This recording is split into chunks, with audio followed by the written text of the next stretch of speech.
Halo, selamat bertemu kembali dengan saya. Minggu ini adalah pertemuan kita yang kedua.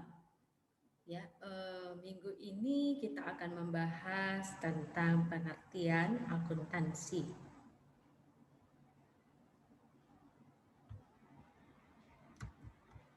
Akuntansi adalah merupakan suatu kegiatan yang melakukan pencatatan, pengelompokan, pengiktisaran, transaksi yang terjadi atau data keuangannya suatu perusahaan yang dapat menginformasikan kondisi keuangan perusahaan bagi pihak-pihak yang berkepentingan dalam atau untuk pengambilan keputusan. Oke, kita lihat di sini ada melakukan pencatatan. Pencatatan dalam arti kita membuat jurnal. Kemudian kita melakukan pengelompokan. Kita membuat buku besar. Kemudian berikutnya kita mengiktisarkan. Pengiktisaran itu dilakukan dalam neraca saldo. Nah, 3 kegiatan yang penting inilah yang menjadi tahap pertama, kedua, dan ketiga, yang dasarnya untuk membuat laporan keuangan pada akhir periode di setiap perusahaan. Jadi kegiatan mencatat atau menjurnal, kemudian mengelompokkan atau membuat buku besar, kemudian kita berikutnya membuat neraca saldo. Nah, 3 ini kegiatan utama, kegiatan yang penting dalam setiap perusahaan, di dalam bidang keuangan perusahaan. Maka kita harus memahami betul-betul apa itu akuntansi. Jadi saya ulangi, akuntansi adalah suatu kegiatan yang melakukan pencatatan, pengelompokan, pengiktisaran, transaksi yang terjadi, atau yang merupakan data keuangan dari suatu perusahaan yang dapat setelah dikelola dapat menjadi informasi tentang kondisi keuangan perusahaan bagi pihak-pihak yang membutuhkan atau yang berkepentingan di sini. Tujuannya adalah untuk pengambilan keputusan.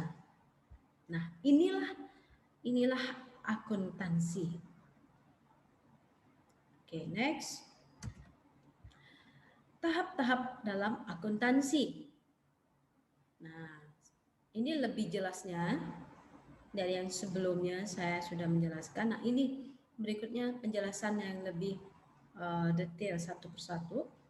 Di mana tahap-tahap akuntansi ini? Yang pertama, kita harus melakukan pencatatan setiap transaksi yang ada atau yang terjadi di perusahaan. Tiap transaksi keuangan itu harus dicatat secara kronologis, sesuai yang terjadi dan sistematis selama periode tertentu, berarti untuk selama 1 tahun di dalam sebuah atau beberapa buah buku yang disebut dengan jurnal. Nah, Ibu ulangi, yang namanya menjurnal itu kegiatan mencatat transaksi setiap data keuangan yang ada. dicatat secara kronologis dan sistematis. Nah, kegiatan mencatat inilah yang dikatakan atau disebut dengan jurnal. Berikutnya, kita melakukan pengelompokan transaksi-transaksi. Ya. Di sini, transaksi-transaksi yang sudah dicatat di dalam jurnal ini itu dikelompokkan menurut jenisnya masing-masing ke dalam buku besar. Nah, ini yang dinamakan buku besar itu dia adalah setiap jenis-jenis transaksi itu digabung. Ya, namun dia harus dipisah antara rekening yang satu dengan rekening yang lainnya. Contoh, misalnya di dalam satu tahun, satu periode akuntansi dalam perusahaan itu terjadi kas masuk, kas keluar itu sekian berapa kali gitu ya, sekian kali ya. Nah, semua yang terjadi per tanggal tersebut ya, itu kita catat ke dalam namanya buku besar kas. Ya, jadi yang namanya kas itu kita masukkan ke dalam buku besarnya kas. Jika ada yang mencampurkan atau menggabungkan atau mencatat, misalnya perlengkapan masuk ke dalam buku besarnya kas, itu sudah salah. Jadi maka saya ulangi, transaksi-transaksi yang sudah dicatat yang ada di jurnal tersebut, maka dikelompokkan menurut jenisnya masing-masing. Maka kas ya masuk ke buku besarnya kas. Perlengkapan masukkanlah kita masukkan, kita posting ke buku besar perlengkapan. Atau peralatan, kita peralatan dalam satu periode misalnya terjadi transaksi untuk peralatan sebanyak 3 kali. Nah, tiga-tiganya itu kita masukkan ke dalam buku besarnya peralatan. Tidak boleh masukkan ke buku besarnya akun yang lain. Ya. Jadi maka menurut jenisnya masing-masing. Nah, kita mengelompokkan ini, kita posting namanya. Kita memposting ke buku besar. Oke, lanjut. Ini yang ketiga. Ketiga, kita harus melakukan pengikhtisaran transaksi-transaksi. Ya, secara berkala, semua transaksi yang sudah dikelompokkan tadi yang dalam buku besar ini, maka akan kita ringkaskan. Kita ringkaskan pada sebuah daftar tersendiri yang disebut dengan neraca saldo. Nah, apa yang kita masukkan di dalam neraca saldo ini? Yaitu saldo-saldo yang telah ditentukan di buku besar tadi. Nah, saldo yang sudah ditentukan, yang sudah kita dapat di buku besar tadi, maka kita pindahkan, ambil saldo kas, kita pindahkan ke neraca saldo, kita tulis, ya kita ketik kas sekian juta misalnya. Saldo untuk perlengkapan kita masukkanlah, ya kita ringkaskan ke dalam neraca saldonya. Kita tulislah perlengkapan sekian juta, itulah ya. Jadi saldo neraca saldo itu berisikan saldo-saldo yang telah ditentukan di dalam buku besar. Oke, itu peringkasan. Oke ya, kita lanjut.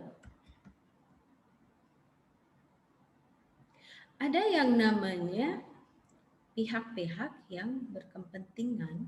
Nah, tadi kan dalam penjelasan akuntansi itu apa? Ya, dalam penjabarannya, jadi ada pihak-pihak yang membutuhkan informasi keuangan perusahaan itu. Ya, jadi pihak-pihak yang berkepentingan dengan akuntansi. Ya, di sini ada yang namanya pimpinan perusahaan, owner-nya, pemilik, ada juga pemilik perusahaannya. ya. Kalau pimpinan perusahaan itu dewan direksi. Ya, mulai dari direkturnya. Ya, kita dari tingkatan paling bawah deh, dari manajernya, manajer keuangan. Naiklah ke direktur keuangan. Kemudian naiklah ke presiden direkturnya. Baru nanti ke CEO-nya. Dalam rapat itu biasanya ada pembahasan rapat-rapat pimpinan perusahaan itu, ya, membahas tentang keuangan perusahaan. Nah itu, jadi mereka pimpinan perusahaan, manajer, direktur, presiden, direktur, ya, chief executive officer itu membutuhkan laporan keuangan yang disajikan, ya. Kemudian ada di sini yang namanya pemilik perusahaan, ownernya yang sudah pasti. Para pemegang saham, ya, pemilik perusahaan itu sangat membutuhkan laporan keuangannya perusahaan. Mereka harus tahu kondisi keuangan pada periode ini seperti apa. Nah, jadi para pemegang saham, ya, atau pemilik perusahaan itu membutuhkan laporan keuangan. Berikutnya ada yang namanya para kreditur. Para kreditur di sini maksudnya itu ya para yang memberikan atau yang pernah memberikan pinjaman modal. Nah, pinjaman, ya, yang pernah memberikan pinjaman modal pada perusahaan, kepada pemilik perusahaan. Jadi mereka dikatakan para kreditur. Kenapa mereka membutuhkan laporan keuangan? Karena mereka harus tahu terlebih dahulu kondisi keuangan perusahaannya ini kira-kira ke depannya apakah mereka mampu membayarkan kembali atau mengembalikan pinjaman mereka terhadap kreditur ini. Apakah perusahaan mampu membayar pinjamannya kepada para kreditur ini? Maka mereka sebelum mengucurkan dananya untuk memberikan kreditnya, ya, dari para kreditur ini, mereka harus kira-kira mereka melihat apakah mereka mampu untuk membayar cicilan atau angsuran atau mampu membayar segala hutang-hutang untuk modalnya mereka kemarin, gitu loh, ya. Jadi kedepannya seperti apa? Nah, itu menjadi patokan mereka untuk memberikan pinjaman modalnya kepada perusahaan atau pemilik perusahaan. Oke, jadi jelas ya, para kreditur sangat membutuhkan laporan keuangannya perusahaan. Berikutnya di sini ada yang namanya para investor atau juga calon investor, ya. Jadi yang namanya calon investor, ya, itu biasanya sebelum menginvest, ya, sebelum menanamkan modal mereka, ya, mereka harus terlebih dahulu tahu kondisi perusahaan ini apakah kira-kira bisa menguntungkan nggak ke depannya. Nah, kira-kira mereka nanti bisa nggak memberikan balik modal atau memberikan keuntungan kepada si investor.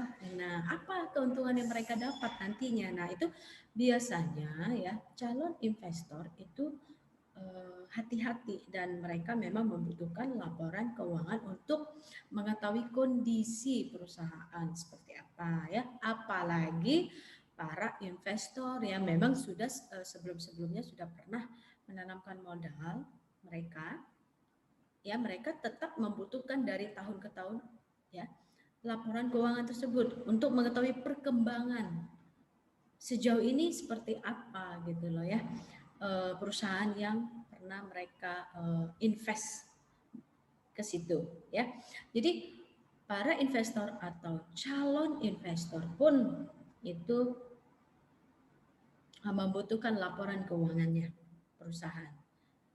Next, selanjutnya ada di sini juga pemerintah sebagai pemungut pajak. Nah, kenapa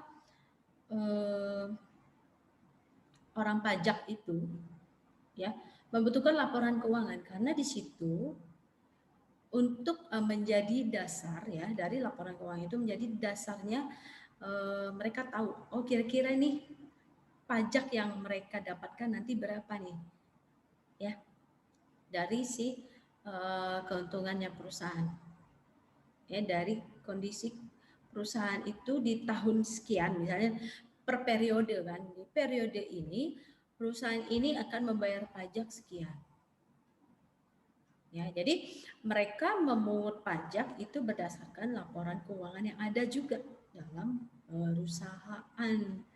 Meskipun tarifnya itu dari tahun ke tahun itu sama, tetapi kan setiap tahun ya kadang-kadang berbeda karena tergantung kondisi keuangannya mereka memperoleh misalnya tahun periode ini sekian miliar misalnya ya. Tahun depan belum tentu sama sekian miliar tersebut. Nah, jadi maka dari tahun ke tahun si pemungut pajak ini, pemerintah sebagai pemungut pajak, ya Departemen Pajak ini membutuhkan laporan keuangan perusahaan, apalagi perusahaan-perusahaan besar, sudah pasti ya. Oke, nah inilah pihak-pihak semua ini pihak-pihak yang berkepentingan dengan akuntansi.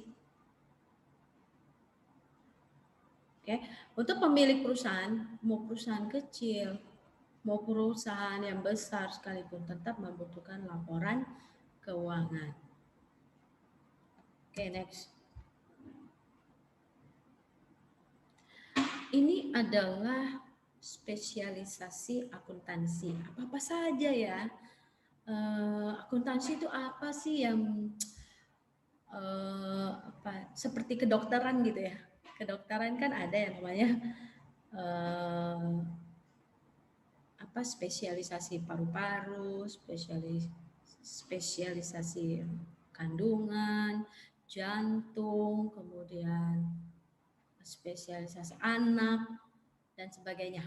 Nah, begitu juga dengan akuntansi. Akuntansi juga ada ya pembagian bidangnya, spesialisasi akuntansi.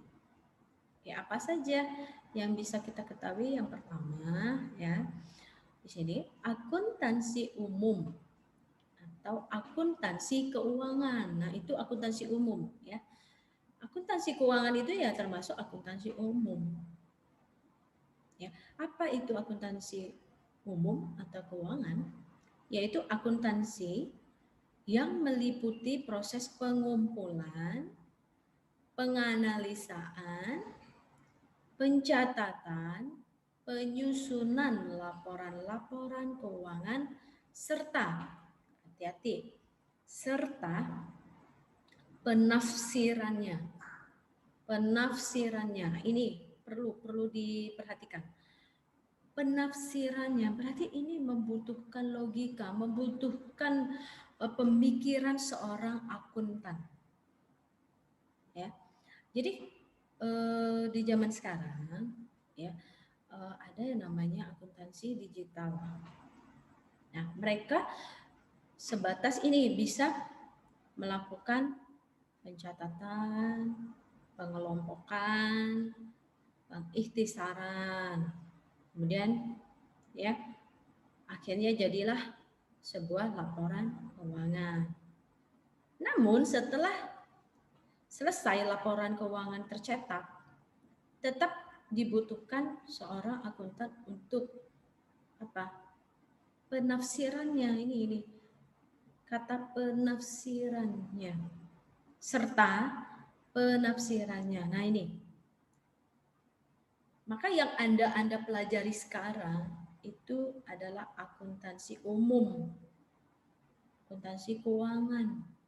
Karena Anda nanti akan belajar bagaimana cara mencatat, membuat jurnal, kemudian cara mengelompokkannya. Anda harus memposting ke buku besar.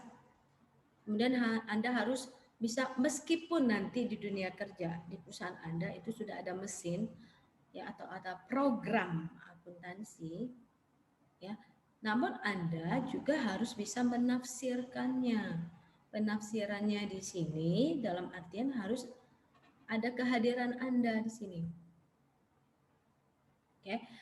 Apalagi nanti Anda sudah berada di posisi jenjang atau apa ya, manajer, misalnya manajer, direktur keuangan, sudah pasti mereka yang menafsirkannya nanti, ya. Nah, maka Anda yang Anda pelajari sekarang akuntansi keuangan ini dasarnya untuk Anda mampu melakukan penafsiran. Ya, perusahaan untuk mengambil keputusan, dewan direksi mengambil keputusan itu kan dibutuhkan penafsiran. Ya, kalau Anda mengandalkan hanya mesin saja, bisa-bisa terkadang bisa salah penafsiran dan bisa salah pengambilan keputusan dalam pengambilan keputusan. Maka itulah dibutuhkan penafsiran. Kalau manusianya atau si penafsirnya nggak dibutuhkan lagi di era ini, sudah tutup yang namanya BPK. Ya, Badan Pemeriksa Keuangan udah nggak dibutuhkan lagi auditor di sana. Ditutup pemerintah sudah pasti. Tapi kan ini tidak terjadi.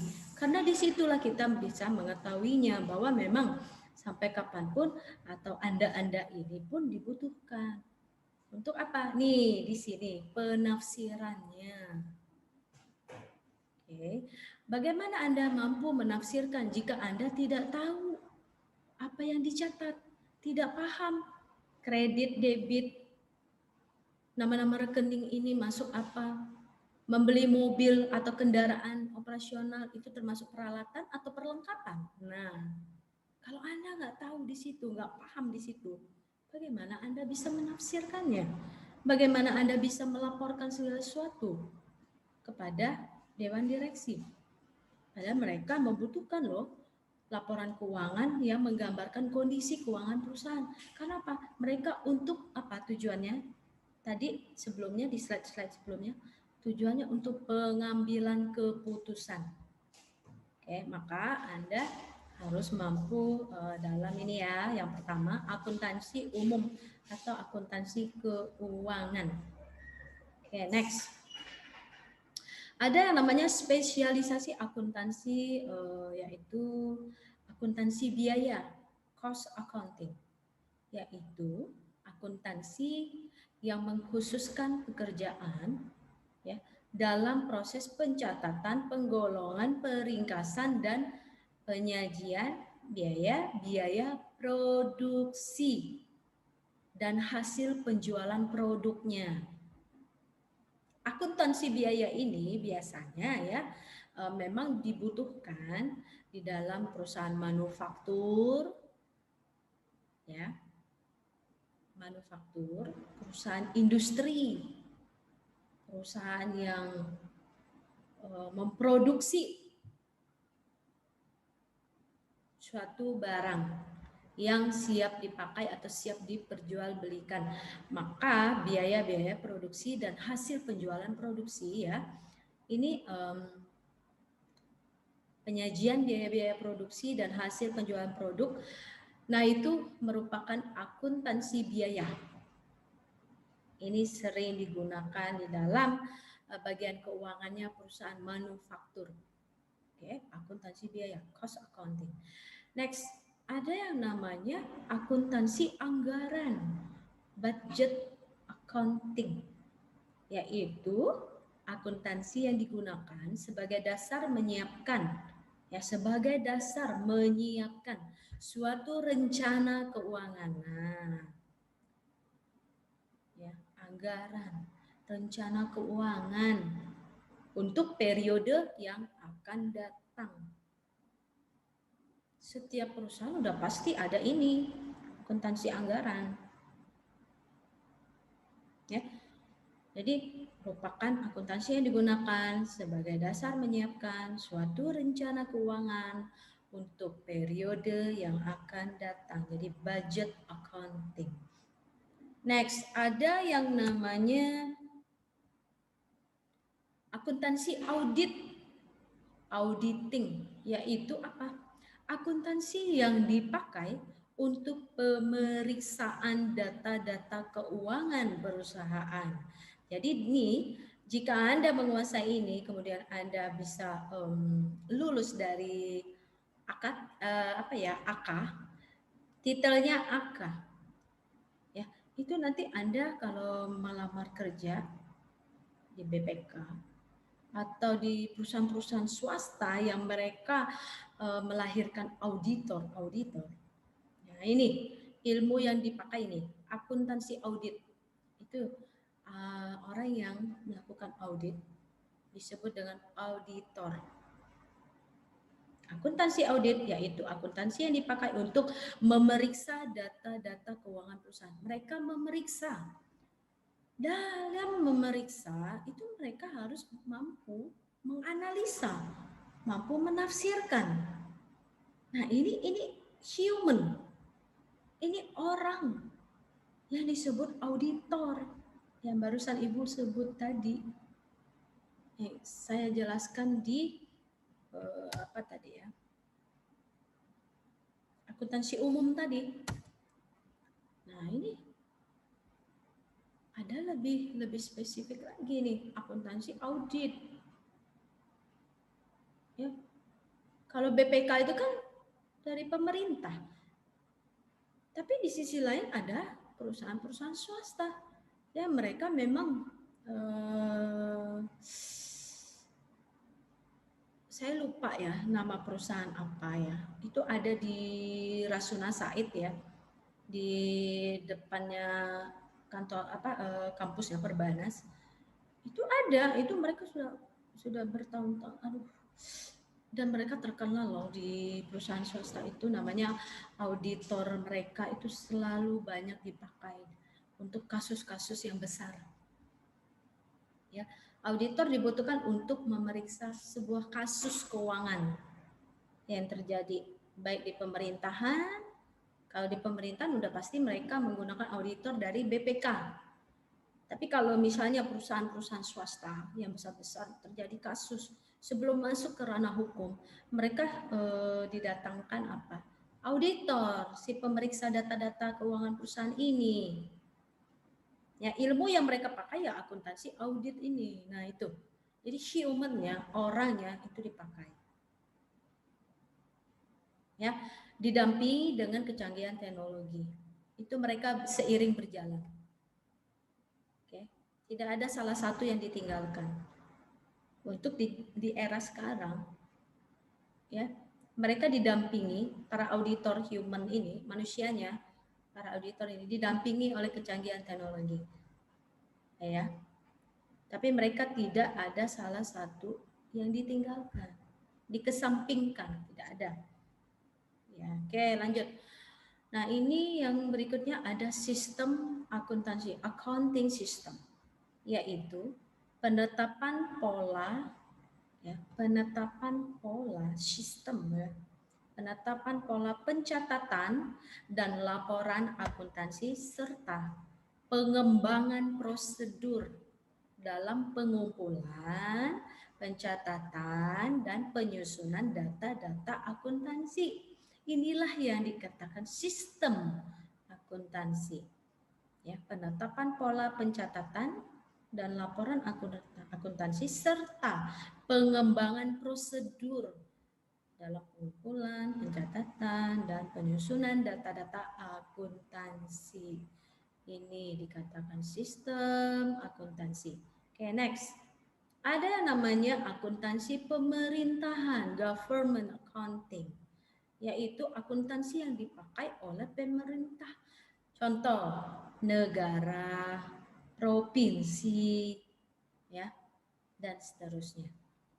Ya, keuangan daerah, pemerintah pusat maupun pemerintah daerah.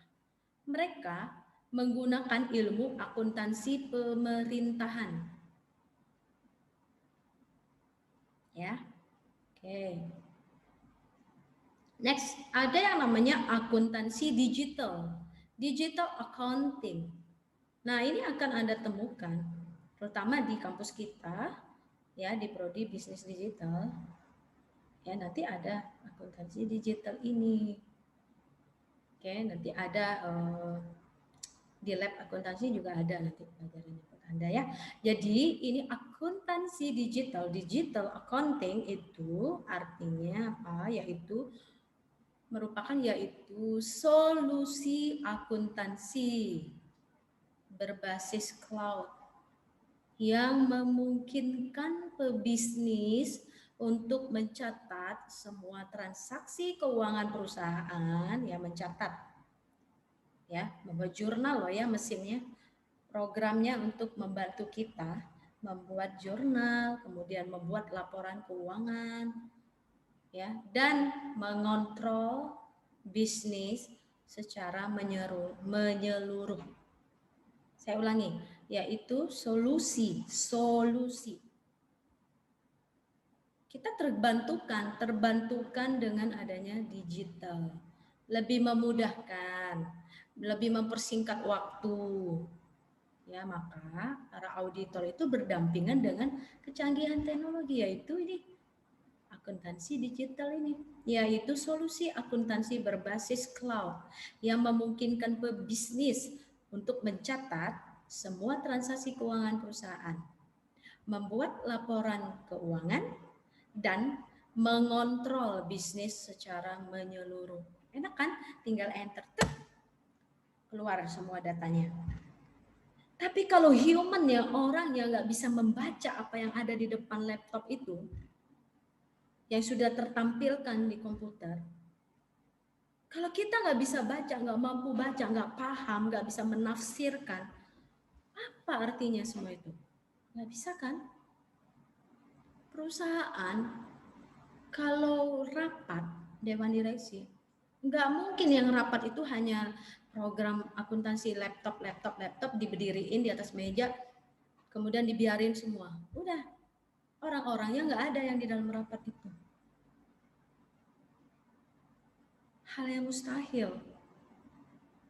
Nah, maka Anda human, ya, mahasiswa yang pernah belajar akuntansi, di antara kalian bisa aja menjadi auditor atau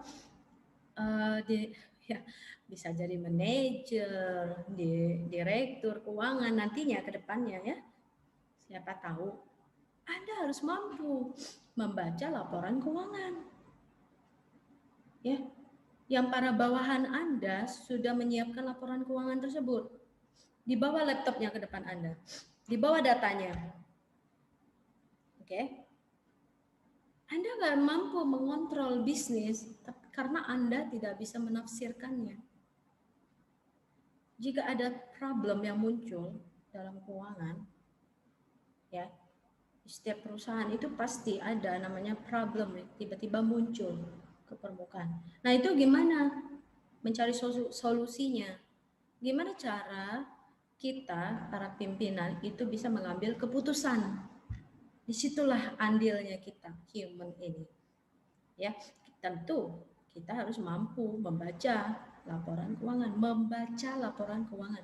menafsirkannya. Untuk apa? Mengontrol bisnis dan mengambil keputusan. Setiap periode akuntansi, setiap tahunnya, ada yang namanya laporan keuangan, ada yang namanya tutup buku. Nah, ada namanya perusahaan yang besar ya, perusahaan terbatas, perseroan terbatas itu, ada namanya laba ditahan. Gimana kita bisa mau tahu kira-kira modal periode kita tahun berikutnya nih bagaimana? Nah, itu makanya kembali lagi, semua ini spesialisasi akuntansi ini penting semua untuk dipelajari. Namun Anda boleh kalau mau lanjut ke jenjang yang lebih tinggi, Anda boleh memilih salah satu di antara spesialisasi akuntansi ini. Oke? Nah, oke, materi kita selesai. Sampai di sini selesai penjelasan materi pertemuan kedua. Semoga sangat bermanfaat buat kita semua dan membuat kita lebih semangat untuk belajar setelah kita mengetahui ternyata Akuntansi itu bidang-bidangnya banyak ya, spesialisasinya banyak ya. Bahkan untuk pemerintahan pun mereka ada tersendiri ilmunya, akuntansi pemerintahan. Maka semangat ya, karena minggu depan kita akan belajar tentang persamaan dasar akuntansi. Ini adalah dasar ya, pelajaran kita minggu depan itu adalah dasar kita mampu menyajikan laporan keuangan yang berawal dari pencatatan, penggolongan, dan pengitisaran. Oke. Kemudian untuk Anda mampu menafsirkan. Ya. Nah, semoga minggu ini bermanfaat buat kita, pertemuannya membuat kita tambah semangat untuk di pertemuan-pertemuan selanjutnya, dan tetap jaga kesehatan ya. Oke, sekian dari saya. Terima kasih atas segala perhatiannya dan salam sehat.